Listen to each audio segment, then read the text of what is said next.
नमस्कार साथियों, कैसे हैं आप साथियों।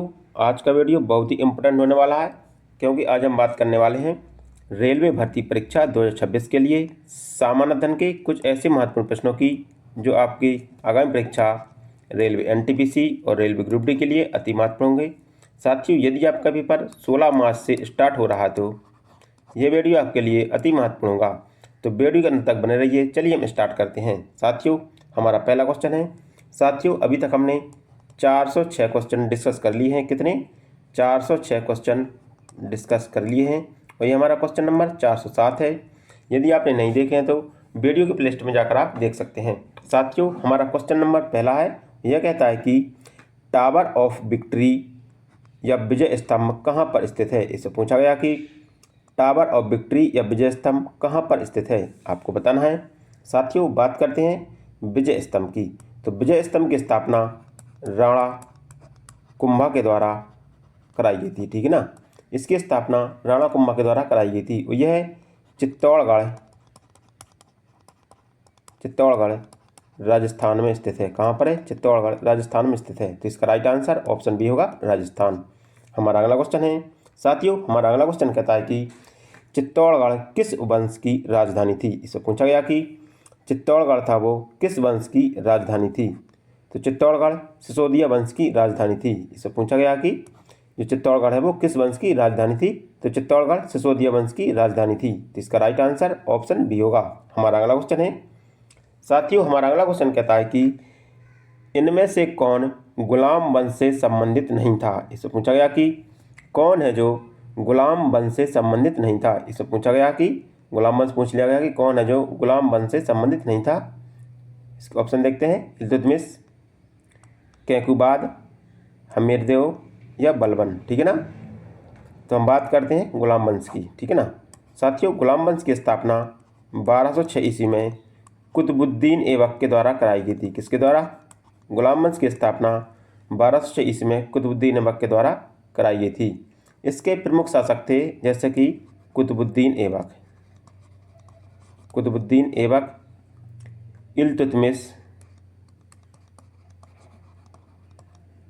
इल्तुतमिश, बलबन, कैकुबाद आदि, ठीक है ना। ये सभी गुलाम वंश से संबंधित थे, लेकिन जो हमीरदेव है जो यह गुलाम वंश से संबंधित नहीं थे। ये चौहान वंश से संबंधित थे। हमीरदेव थे जो यह चौहान वंश से संबंधित थे। किससे? चौहान वंश से संबंधित थे और यह पृथ्वीराज चौहान के वंशज थे। कौन थे? पृथ्वीराज चौहान के वंशज थे, ठीक है। तो इसका राइट आंसर होगा ऑप्शन सी, हमीरदेव। हमारा अगला क्वेश्चन है। साथियों, हमारा अगला क्वेश्चन कहता है कि साहित्य के प्रख्यात समर्थक राजा भोज किस वंश से जुड़े थे। इससे पूछा गया कि जो राजा भोज थे वो किस वंश से जुड़े थे। जो राजा भोज थे वो किस वंश से जुड़े थे। तो इसका राइट आंसर होगा परमार वंश, ठीक है। जो राजा भोज थे वह परमार वंश से जुड़े थे। तो इसका राइट आंसर ऑप्शन सी होगा। हमारा अगला क्वेश्चन है। साथियों, हमारा अगला क्वेश्चन कहता है कि प्रतिहार राजवंश का संस्थापक कौन था। इससे पूछा गया कि प्रतिहार राजवंश का संस्थापक कौन था। साथियों, प्रतिहार राजवंश की स्थापना राजा हरिश्चंद्र के द्वारा की गई थी। किसके द्वारा? राजा हरिश्चंद्र के द्वारा की गई थी, ठीक है। और इनकी राजधानी की बात करें तो प्रतिहार वंश की राजधानी कन्नौज थी। कहाँ पर थी? प्रतिहार वंश की राजधानी कन्नौज थी। तो इसका राइट आंसर होगा ऑप्शन सी, राजा हरिश्चंद्र, ठीक है। प्रतिहार वंश के संस्थापक हरिश्चंद्र थे। हमारा अगला क्वेश्चन है। साथियों, हमारा अगला क्वेश्चन कहता है कि निम्नलिखित में से किसने माउंट आबू के पास कायादारा गांव में गौरी राजवंश के मोहम्मद गौरी को हराया था। इससे पूछा गया कि किसने कायादारा गांव के पास में गौरी वंश के मोहम्मद गौरी को हराया था, ठीक है। मोहम्मद गौरी को किसने माउंट आबू के पास हराया था। तो मोहम्मद गौरी को भीमदेव सोलंकी ने हराया था। किसने? भीमदेव सोलंकी ने मोहम्मद गौरी को हराया था। तो इसका राइट आंसर ऑप्शन ए होगा। हमारा अगला क्वेश्चन है। साथियों, अगला क्वेश्चन देखते हैं। साथियों, हमारा अगला क्वेश्चन कहता है कि विक्रम संवत, ठीक है, Vikram Samvat calendar Gregorian calendar से कितने वर्ष आगे है। इससे पूछा गया कि विक्रम संवत कैलेंडर है जो ग्रेगोरियन कैलेंडर से कितने वर्ष आगे है। साथियों बात करते हैं विक्रम संवत कैलेंडर की, ठीक है ना। विक्रम संवत की शुरुआत 58 ईसा पूर्व हुई थी, ठीक है। 58 ईसा पूर्व विक्रम संवत की शुरुआत की गई थी। इसकी शुरुआत राजा विक्रमादित्य के द्वारा की गई थी। किसके द्वारा? राजा विक्रमादित्य के द्वारा विक्रम संवत की शुरुआत की गई थी। साथियों यदि हम बात करें ग्रेगोरियन कैलेंडर की, ठीक है, तो ग्रेगोरियन कैलेंडर की शुरुआत 1582 ईस्वी में पोप ग्रेगरी 13वें ने की थी। किसने? पोप ग्रेगरी 13वें ने ग्रेगोरियन कैलेंडर की शुरुआत की थी। इसी प्रकार विक्रम संवत है जो विक्रम संवत ग्रेगोरियन कैलेंडर से 56.7 वर्ष आगे है। कितना? 56.7 वर्ष आगे है। तो इसका राइट आंसर ऑप्शन सी होगा। हमारा अगला क्वेश्चन है साथियों, हमारा अगला क्वेश्चन कहता है कि कागज का आविष्कार किसने किया था। इससे पूछा गया कि कागज का आविष्कार किसके द्वारा किया गया था। तो साथियों कागज का आविष्कार 202 ईस्वी में, कब? 202 ईस्वी में कागज का आविष्कार चीन के लुन, ठीक है, 202 ईस्वी में चीन के लुन ने किया था। तो इसका राइट आंसर ऑप्शन सी होगा। हमारा अगला क्वेश्चन है साथियों, हमारा अगला क्वेश्चन कहता है कि भारत के किस राजवंश को प्राचीन समय में कामरूप के नाम से जाना जाता था। इससे पूछा गया कि भारत के किस राज्य को प्राचीन समय में कामरूप के नाम से जाना जाता था। साथियों कामरूप है जो असम को कहते हैं। किसको? असम को कामरूप के नाम से जानते थे, ठीक है। यह मानस नदी और बोर्ड नदी के बीच स्थित है। यह कहाँ पर है? कामरूप है जो मानस नदी और बोर्ड नदी के बीच स्थित है। तो इसका राइट आंसर ऑप्शन ए होगा, असम। प्राचीन काल में कामरूप के नाम से असम को जाना जाता था। हमारा अगला क्वेश्चन है साथियों, हमारा अगला क्वेश्चन कहता है कि निम्नलिखित में से कौन सा भारतीय दर्शन के 6 स्कूलों में से एक है। इसमें पूछा गया कि कौन सा भारतीय दर्शन के 6 स्कूलों में से एक है। साथियों भारतीय दर्शन के 6 स्कूल हैं जो निम्न प्रकार हैं, ठीक है। वो कौन कौन से हैं? ये हैं वैशेषिक, ठीक है। दूसरा है न्याय, तीसरा है सांख्य, चौथा है योग, पांचवा है पूर्व मीमांस, ठीक है, और छठवां है वेदांत, ठीक है। ये भारतीय दर्शन के 6 स्कूल हैं, ठीक है, जिनमें योग है जो भारतीय दर्शन के 6 स्कूलों में से एक है। साथियों योग है जो योग शब्द सबसे पहले इसका उल्लेख ऋग्वेद में किया गया था, ठीक है। योग का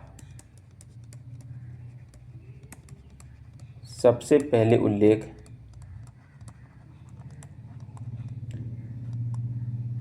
ऋग्वेद में किया गया था, ठीक है ना। योग का सबसे पहले उल्लेख ऋग्वेद में किया गया था। प्रतिवर्ष अंतर्राष्ट्रीय योग दिवस 21 जून को मनाया जाता है, ठीक है। प्रतिवर्ष अंतर्राष्ट्रीय योग दिवस 21 जून को मनाया जाता है। साथियों यदि हम बात करें कि पहला अंतर्राष्ट्रीय योग दिवस कब मनाया गया, तो पहला अंतर्राष्ट्रीय योग दिवस 21 जून 2015 को मनाया गया था। इसका राइट आंसर होगा ऑप्शन डी, योग।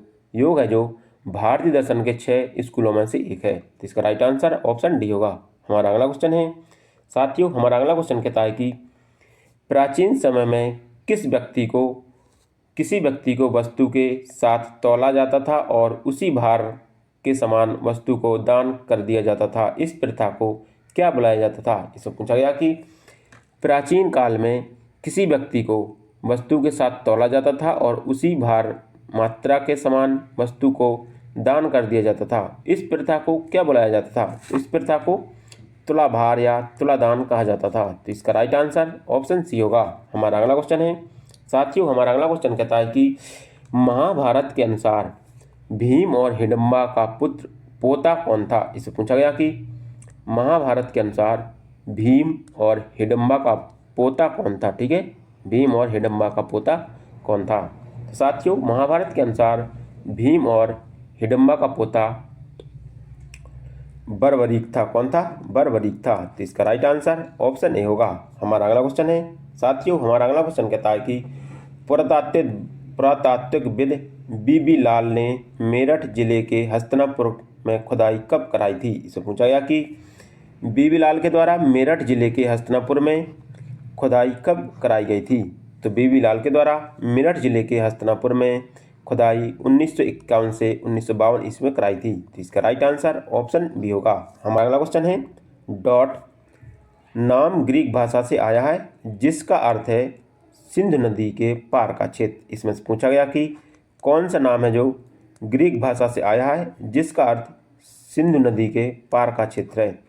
तो भारत नाम है जो ग्रीक भाषा से आया है जिसका अर्थ है सिंधु नदी के पार का क्षेत्र। तो इसका राइट आंसर ऑप्शन ए होगा। हमारा अगला क्वेश्चन है साथियों, हमारा अगला क्वेश्चन कहता है कि पद्मनाभ स्वामी मंदिर इनमें से किस शहर में स्थित है? इसे पूछा गया कि पद्मनाभ स्वामी मंदिर है जो किस शहर में स्थित है? तो पद्मनाभ स्वामी मंदिर केरल के तिरुवनंतपुरम में स्थित है। यह कहाँ पर है? यह केरल के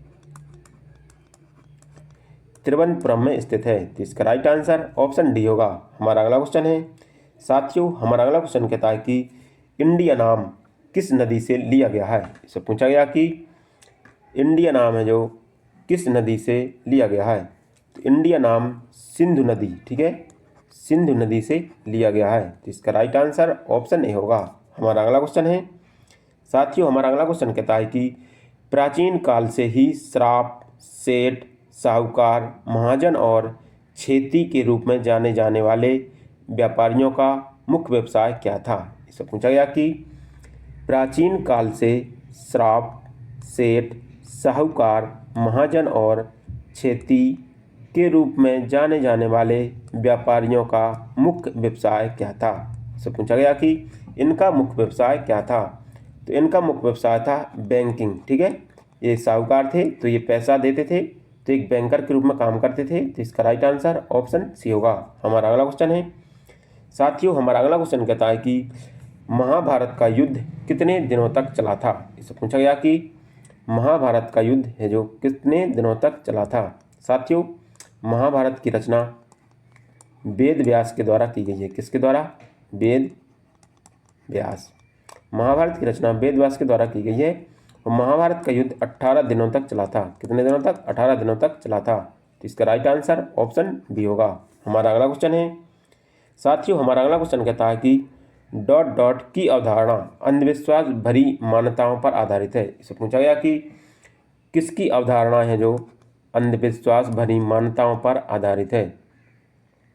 तो सांप और सीढ़ी की जो मान्यता है वह अंधविश्वास भरी मान्यताओं पर आधारित है। तो इसका राइट आंसर ऑप्शन डी होगा। हमारा अगला क्वेश्चन है साथियों, हमारा अगला क्वेश्चन कहता है कि सबसे पहले पहिया किससे बने थे? इसे पूछा गया कि सबसे पहले पहिया किससे बनाए गए थे, ठीक है ना। इसके ऑप्शन देखते हैं, रबड़, कांच, लकड़ी या लोहा, ठीक है ना। साथियों, सबसे पहले पहिया, ठीक है, सबसे पहले पहिए का आविष्कार 3500 ईसा पूर्व मेसोपोटामिया में किया गया था। मेसोपोटामिया में, ठीक है, सबसे पहले पहिए का आविष्कार मेसोपोटामिया में किया गया था। इसका आविष्कार सुमेरियन काल में हुआ था। सुमेरियन काल में हुआ था, ठीक है। तो सबसे पहले पहिए हैं जो लकड़ी के बनाए गए थे। तो इसका राइट आंसर ऑप्शन सी होगा। हमारा अगला क्वेश्चन है साथियों, हमारा अगला क्वेश्चन कहता है कि डॉट डॉट ने दिल्ली शहर की स्थापना सबसे पहले की थी और इसे इंद्रप्रस्थ नाम दिया था। इसे पूछा गया कि किसने सबसे पहले दिल्ली शहर की स्थापना की थी और इसका नाम इंद्रप्रस्थ रखा था? तो पांडवों ने सबसे पहले दिल्ली शहर की स्थापना की थी और इसका नाम इंद्रप्रस्थ रखा था। तो इसका राइट आंसर ऑप्शन डी होगा। हमारा अगला क्वेश्चन है साथियों, हमारा अगला क्वेश्चन कहता है कि कामरूप का प्राचीन साम्राज्य किस राज्य में मौजूद था? इसे पूछा गया कि कामरूप का प्राचीन साम्राज्य, ठीक है, कामरूप का प्राचीन साम्राज्य किस राज्य में मौजूद था? तो कामरूप का प्राचीन साम्राज्य असम राज्य में मौजूद था। कहाँ पर? असम राज्य में मौजूद था। तो इसका राइट आंसर ऑप्शन सी होगा। हमारा अगला क्वेश्चन है साथियों, हमारा अगला क्वेश्चन कहता है कि नीचे दिए गए शासकों का सही कालक्रम क्या है। इससे पूछा गया कि नीचे दिए गए शासकों का सही कालक्रम क्या है। इससे पूछा गया कि कौन सा शासक पहले आया और कौन सा बाद में आया। साथियों, सबसे पहले आया महमूद गजनवी, ठीक है, ये आया 998 ईस्वी, ठीक है, 998 से 1030 ईस्वी में यह भारत आया, ठीक है ना। तो यह पहले आया, ठीक है। इसके बाद आया मोहम्मद गौरी, ठीक है, इसका समय था 1173 से 1206, ठीक है। मोहम्मद गौरी है जो 1173 आया और 1206 तक रहा। तो ये दो होगा दूसरा नंबर, ठीक है। तीसरा है चंगेज खान, ठीक है, चंगेज खान आया 1206 में, ठीक है। ये इल्तुतमिश के शासनकाल में समय में आया था 1206 से 1227, इस समय चंगेज खान आया, ठीक है। तो यह हो गया तीसरा नंबर। और चौथा है तैमूर लंग। तैमूर लंग आया 1370 से 1405, ठीक है, 1370 से 1405। तो इसका क्रम हो गया 2, 4, 3 और 1। कौन सा क्रम है? 2, 4, 3, 1। तो इसका ऑप्शन सी इसका राइट आंसर होगा, 2, 4, 3, 1। हमारा अगला क्वेश्चन है साथियों, हमारा अगला क्वेश्चन कहता है कि पुस्तक तहकीक माँ लिल हिंद किसने लिखी। इससे पूछा गया कि पुस्तक तहकीक माँ लिल हिंद पुस्तक है जो किसके द्वारा लिखी गई है। तो तहकीक माँ लिल हिंद पुस्तक अल बरूनी के द्वारा लिखी गई है। तो इसका राइट आंसर ऑप्शन डी होगा।